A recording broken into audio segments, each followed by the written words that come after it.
You are now live. Okay, again, to all my followers, and is Patripassionism Belief, Church name Jesus Christ, our Father in heaven, hallowed be your name. Your kingdom come, your will be done on earth as it is in heaven. Give us today our daily bread. Forgive us our sins, as we forgive those who sin against us. Do not bring us to test, and deliver us from evil.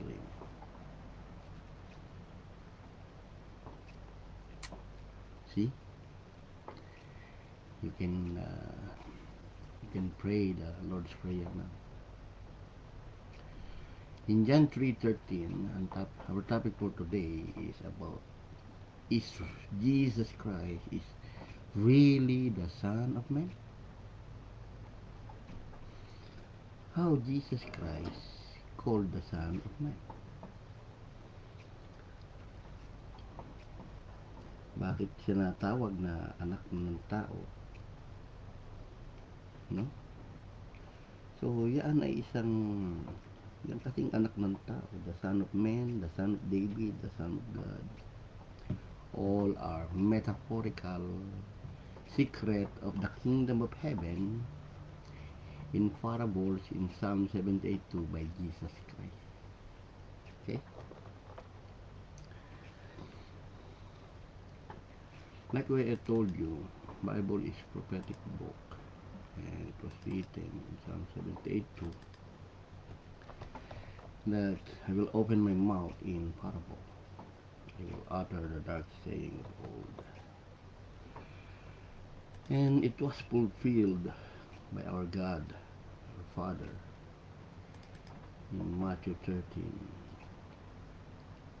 in 10 to 11.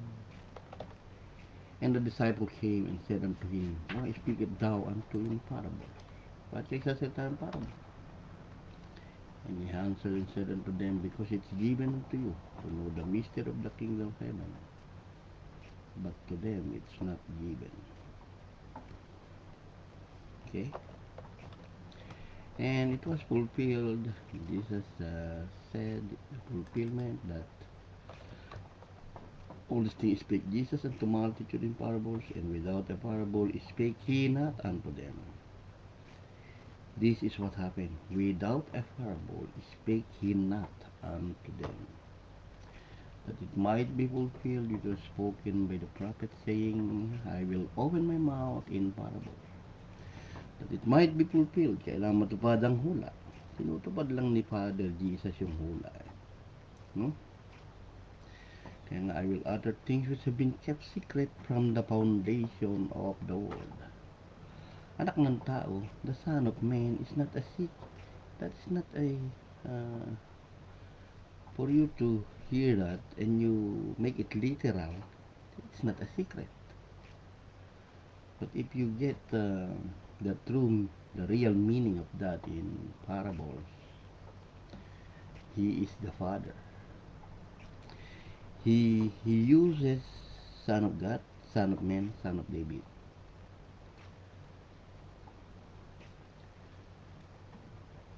But he revealed the true meaning of these three. Okay? So,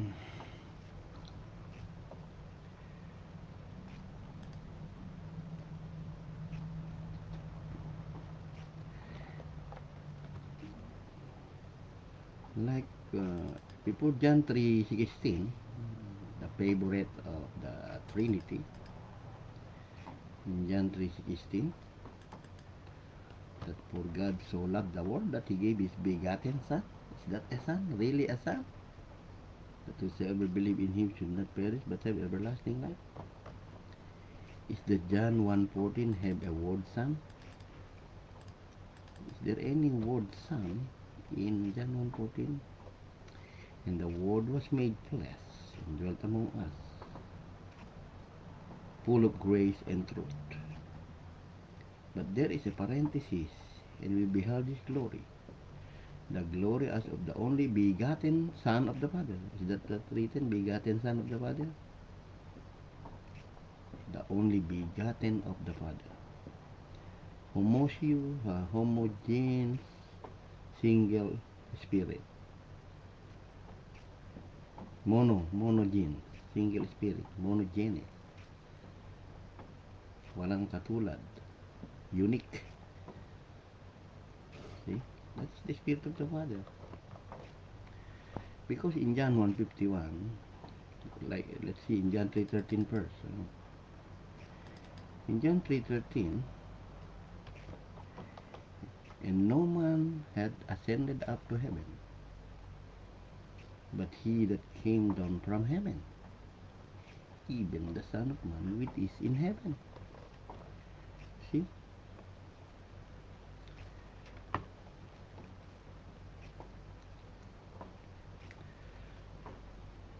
In Tagalog, sabi doon, walang umakyat sa langit, kundi nanggaling na sa langit. Makatwid bagay ang anak ng tao nasa langit.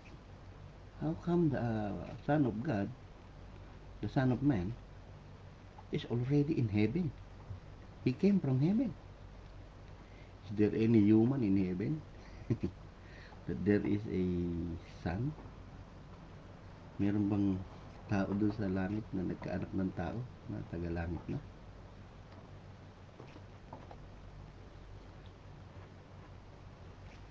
And in John 1:51, as you can see, Jesus said,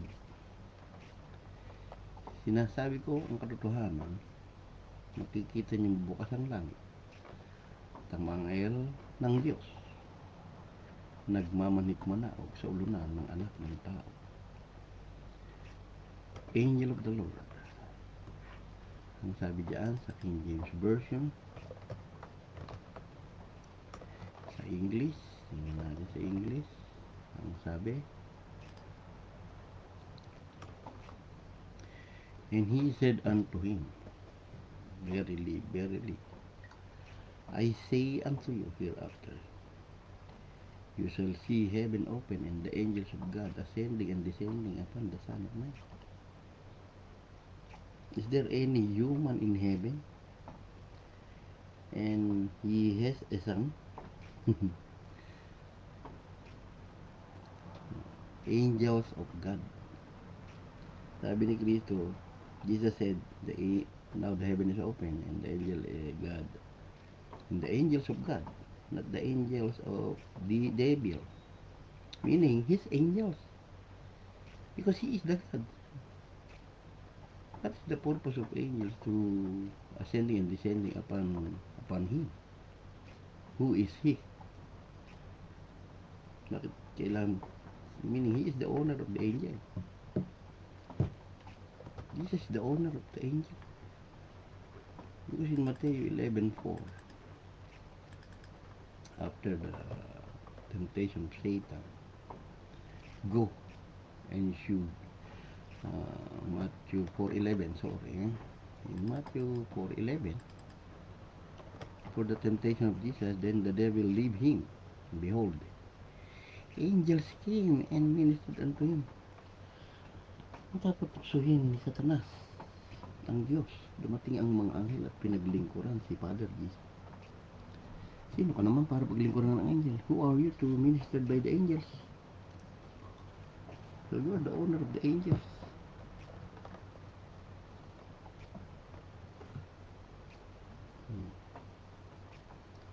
See?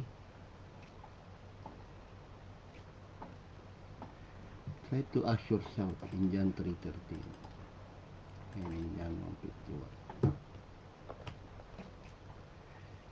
No man had ascended up to heaven, but he that came down from heaven, even the Son of Man, which is in heaven. Is Mary in heaven?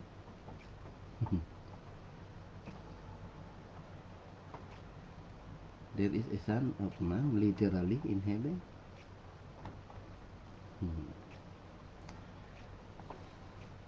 And as Moses lifted up the serpent in the wilderness, even so must the Son of Man be lifted up. Whosoever believe in him should not perish, but have eternal life. See? That's why in John 3:16, for God, singular. Where He get His Son if He is singular? Kung nag-iisa lang yan, saan kukuha ng anak yan?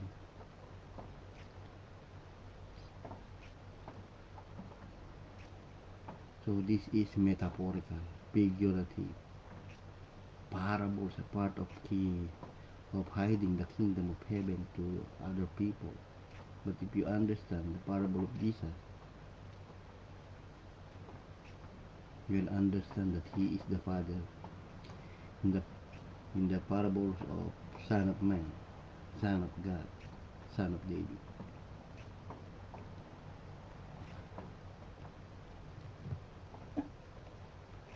You see, other people are using you the Matthew 24, 26, 36. But of the day and hour knoweth no man, no not the angels of heaven, but my Father only.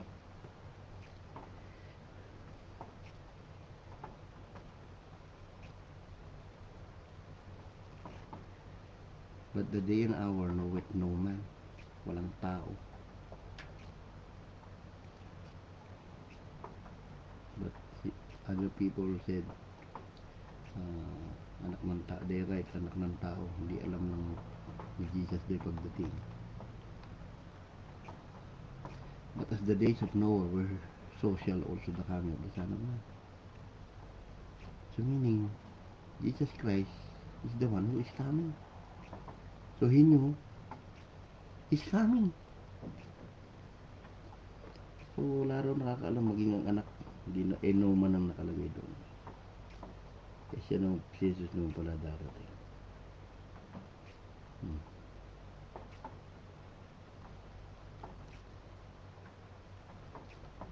So is there any human in heaven? John 3:30. May tao ba sa heaven para matawag na si Kristo na anak ng tao?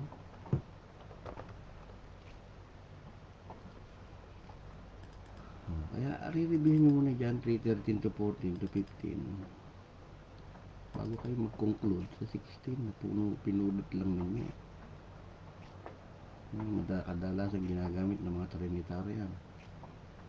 Pinaniwalaan naman ng marami, hindi ni-review John 3:13.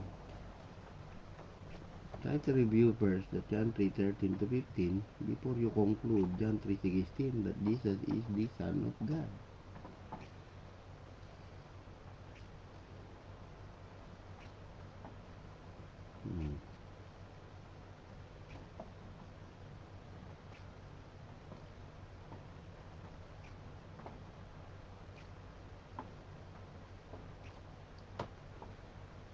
Tagalangit eh.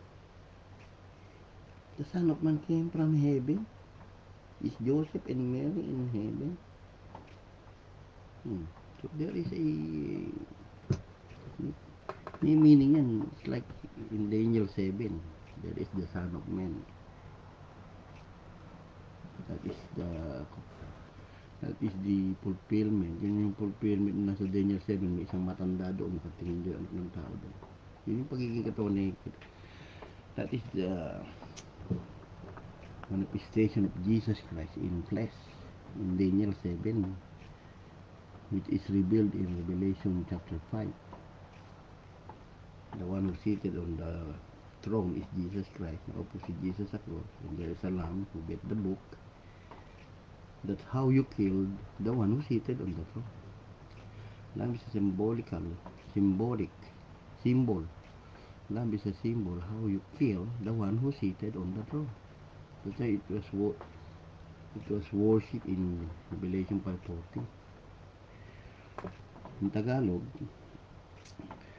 yung may nakaupo doon sa Revelation 5, may kumuha rin yung aklat, yung kordero. Nabuksan niya 7 last word, yung 7 seal. Ngayon, pinakita ng Diyos na nakaupo doon kung paano siya naging tao, paano siya pinatay, at sinamba siya sa Revelation 5. Bawal sumamba sa Diyos, bawal sumamba sa anghel, bawal sumamba sa anghel. You're not allowed to worship the angel in sa Revelation 22:19 in 1917. You're not allowed because John is worshiping the angel. Then the angel said, "No, I'm also a slave of God. Don't worship me. Just worship God." And Jesus has been worshipped in Revelation 5:14 because He is the Father. Hmm. That's why in Matthew 24:39, as you can see, Jesus Christ is the representation of the second ark of Noah, but in fire, not in flood. Okay? That's why in Matthew 24:39, no one knows the time and hour. They knew not until the flood came and took them all away. So shall also the coming of the Son of Man be. We will be judged by God on the time by fire. And the God said, the Son of Man. So he's really the Son of Man. Why he is the one who judges us. So in Tagalog, hindi nyo nalalaman stated here in Tagalog, hindi nila nalalaman hanggang sa dumating paggunaw. Sila tinangay na lahat. Gayon din naman ang pagparito ng anak ng tao. We have been destroyed. Gugunawin din tayo. Okay?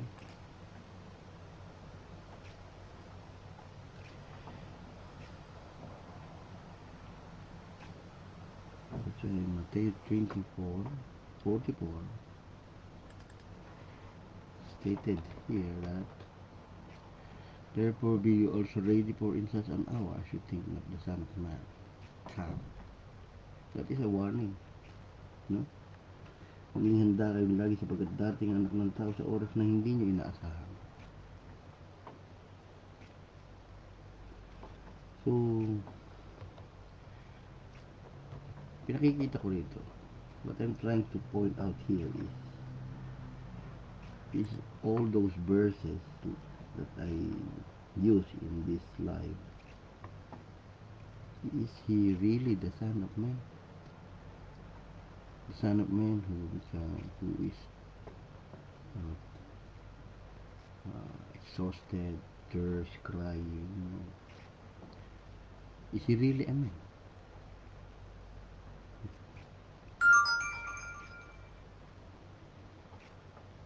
Tao nga lang ba si Kristo? Nagugutom, nauuhaw, napapagod.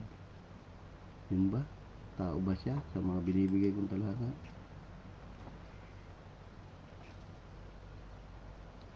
So, in Matthew 25:31, it says here, when the Son of Man shall come in his glory, and all the holy angels with him, then shall he sit upon the throne of his glory. Before him shall be gathered all nations, and shall separate them from one another, and separate the body of the sheep from the goats.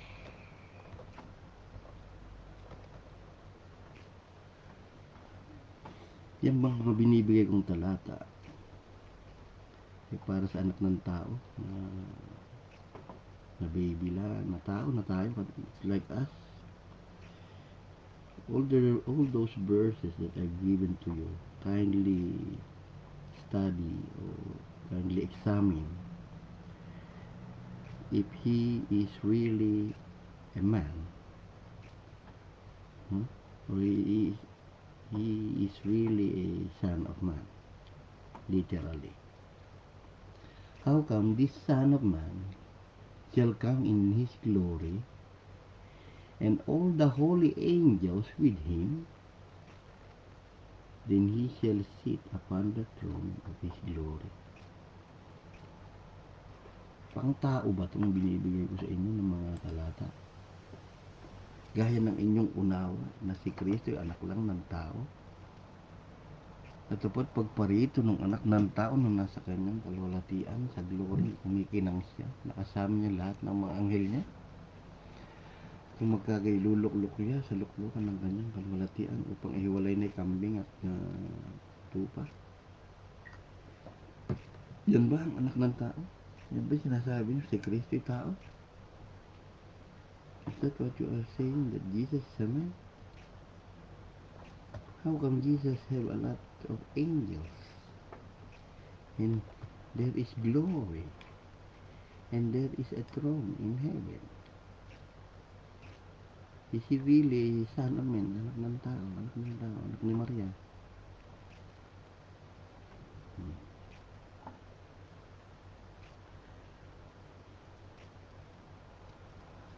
So in Matthew 19:28, it is stated here, and Jesus said unto them,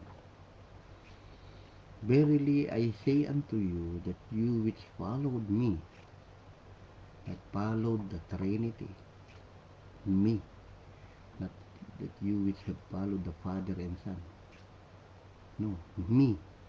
He said, which have followed me in the regeneration when the Son of Man shall sit in the throne of his glory. Sit in the throne of his glory. He also shall sit upon 12 thrones, judging the 12 tribes of Israel. So, tao lang ba? So don't take it literally that the Son of Man is just a son of human. Nililiteral nyo. Nakarinig lang kayo na anak ng tao. Anak na siya ng tao. Examinin nyo yung mga talata. Wait to examine. Siya sa atin nyo yung kasulatan. Sinabi na nga dyan. In John 6:62, as you can see, when and if you shall see the Son of Man ascended up where he was before.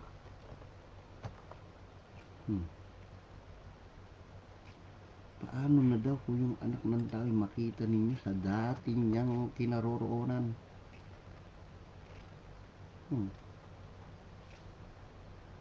Anak ng tao may kinaroroonan dati sa langit. The Son of Man, there is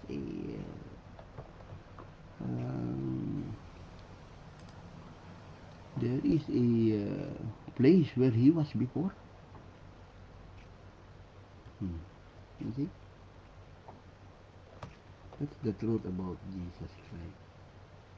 He is not the Son of Man. He is not the Son of David. He is not the Son of God. Yan yung mga pinasuko ni Kristo para sa inyo. In Matthew 22:45, if David called me Lord, how is Christ his son? Because they are trying to ask, who think you are Christ? Whose son is he? David. And this is not satisfied in their answer. If David called him Christ, his Lord, how is the Christ his son? And no man was able to answer him a word, neither there's any man from that day forth ask him any more question. Marami nagtanong. So yung the Son of God, the Son of Man, the Son of David, that is the Father. Because the angel testified in Luke 1:35 that this God of the angel is a holy thing, which shall be born of thee shall be called the Son of God. It was prophesied by the angel that this baby, the Father, shall be called the Son of God. That's the one in Isaiah 7:14. Therefore the Lord himself shall give you a sign. Lord himself shall give you a sign. Lord himself. The virgin shall conceive and bear a son, shall they call his name Emmanuel. And it was promised, and the prophecy has been fulfilled in Matthew 21, 22, 23. And he shall bring forth a son, and thou shalt call his name Yeshua, or Jesus, for he shall save his people from their sin. Now all this was done that it might be fulfilled which was spoken by the Lord by the prophet Isaiah, saying, Behold, the virgin shall be with child, and shall bring forth a son. And they shall call his name Emmanuel, which being interpreted, God is with us. It did not say son is with us, man is with us. So now you should know, now you understand the true meaning of the Son of Man is not really the Son of Man. The one who thirsts, exhausted, the one who cries, he become the lamb. He just become the lamb of Passover. No? Ginampanan niya lang yung Pasko. Tandaan niyo yan. Jesus fulfilled the prophecy of the Passover that he promised to Moses.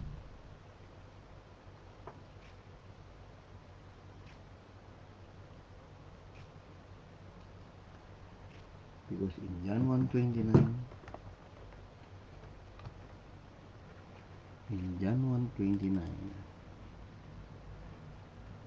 what John said, the next day John see Jesus coming to him and said, Behold, the Lamb of God which taken away the sin of the world.